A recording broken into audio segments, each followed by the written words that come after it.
Hey, thanks for joining us. Chris Denise here from Stage 1. You may have watched that short little live stream I did the other day showcasing this 6K Pro that we just got in. Really excited to have it in here.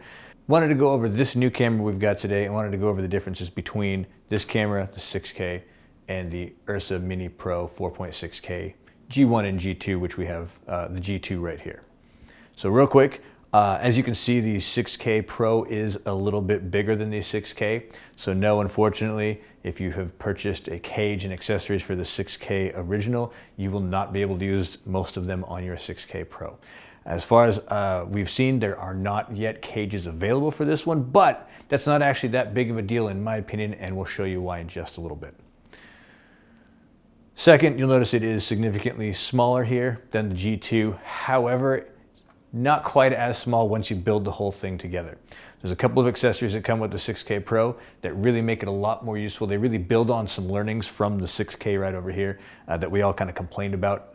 This is a great camera, but there were definitely some issues with it. They fixed a lot of them on this camera, but again, unfortunately, because that made it larger, you can't do a lot of porting over. It uses a different battery. It's the F series that you see on a lot of Sonys.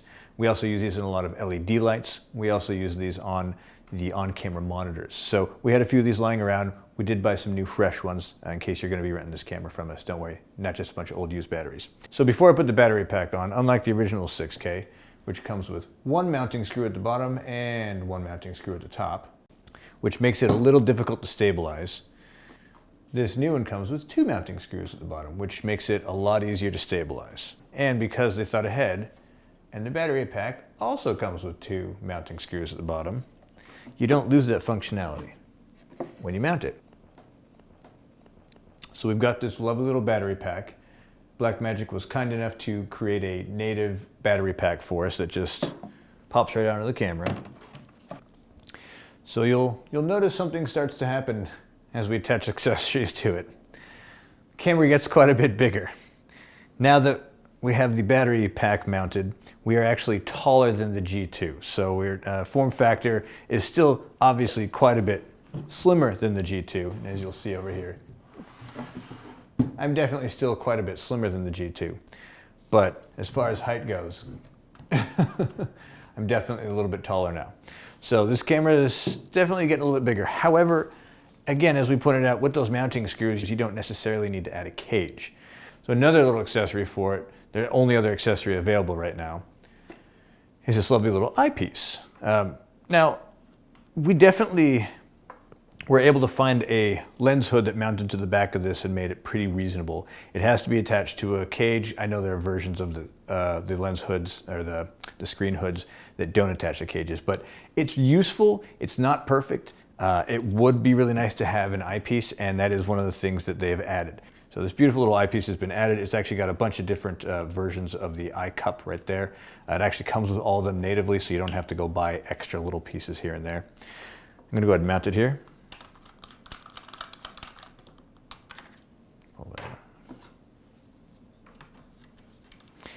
And these just screw on. You can actually see right here. These just screw on with a little piece right here. And you just hand tighten them, and we're done. Now the eyepiece is fully articulated, so up and down.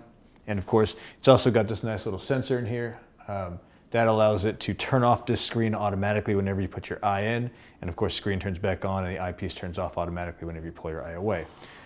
And in fact, we'll go ahead and demonstrate that right now. So go ahead and let this turn on. Now we've got our screens on, as you can see, and we're gonna cover that. And you can see in there, it brightens up and off and on. So yes, our camera's gotten a little bit bigger, and yes, because we have a battery pack that does require two batteries. You can't use this with one battery. It doesn't come with the batteries, so make sure you order the extra batteries with it. Blackmagic does make in-house or branded Blackmagic does make branded Blackmagic batteries to go with this, and those are the ones we purchased. They weren't a lot more than the generic ones you can get. And that way, if anything goes wrong, I can blame Blackmagic and the warranty should cover it. All right, now we've got the G2 out of the way. Let's take a look at just the two 6Ks side by side. Granted, unbuilt, the 6K Pro is only a little bit bigger than the 6K original. However, built, of course, this is the way you're going to use this. It's quite a lot larger than the 6K original. However, as we've said, or as I've mentioned before, double mounting holes really helps reduce the need for that cage. The size and weight, of course, gives you a lot more to work with. One of the things I'll note here, some of you'll remember, is that here on the 6K, you've got the same thumb problem where your thumb ends up going, you've got two little buttons right there, right? And your thumb ends up always wanting to push that iris. So if you've got an auto iris lens on your camera, you can screw up your shot over and over and over. The size factor, the extra ½ inch or so that you see right here, that actually really prevents that from happening. I've noticed as I'm walking around with this, this really can pretty easily be used as a still camera at this point. We have actually been using the 6K original as a still camera for headshots. Couple extra options that they've added.